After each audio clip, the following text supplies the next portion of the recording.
And flooding around the country have highlighted the importance of effective early warning systems, especially for vulnerable communities. Heavy rains lashed parts of the Western Cape, leading to severe flooding and damage to property, while Kwazulu-Natal is also reeling from a destructive tornado that tore through parts of Durban and surrounding areas last week. Experts say the use of technology for early interventions is crucial. Ahmed Kajee takes a look. With extreme flooding in 2 provinces in the last few weeks, conversations around the use of advanced technology to manage disasters are growing even louder. Several people have lost their lives as a result of this week's tornado, with hundreds more displaced due to infrastructure damage. In the Western Cape, areas such as Citrusdal have borne the brunt of the storms. But early warning systems and correct relief efforts would allow emergency services to carry out their operations more effectively.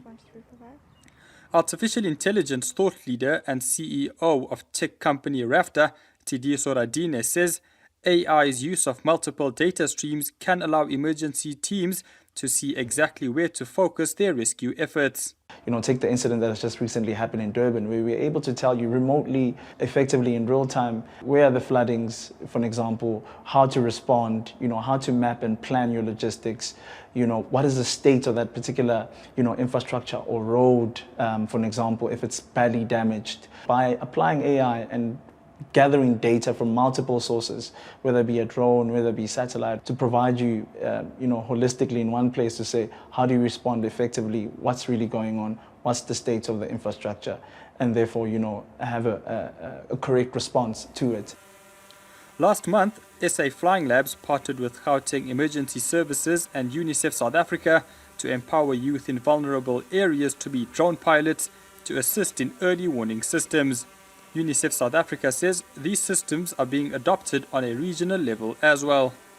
What we are seeing in many countries, they are actually actively investing in disaster preparedness and response, also engaging young people. In Malawi, for instance, we have the academy that is looking at use of drones in disaster preparedness and other areas as well. So we are already seeing different countries embracing the use of drone technology in disaster preparedness and response. And I wouldn't be surprised that the experience from South Africa will definitely inform other countries as well as they look at building resilience against all these shocks that countries are experiencing. Radine, meanwhile, says the adoption of AI in Africa needs to be ramped up. A lot of people think, services like AI, are not needed in Africa. Maybe we're still too behind and so forth. But actually, these technologies can be applied today and can be used today. They're not intimidating. They have really practical and effective, use in especially public services or public good services. Radine also firmly believes that young Africans should take ownership of these solutions because they will be affected the most.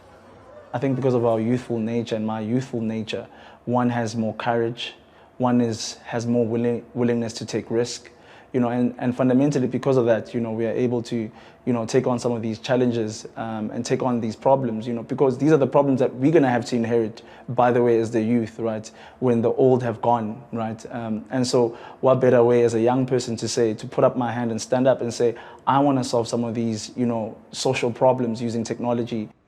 Emergency services and response teams in the private and public sectors are expected to modify their rescue strategies in the coming years as weather patterns change and technological advances are made. For Newzroom Afrika on Channel 405, I'm Ahmed Kajee.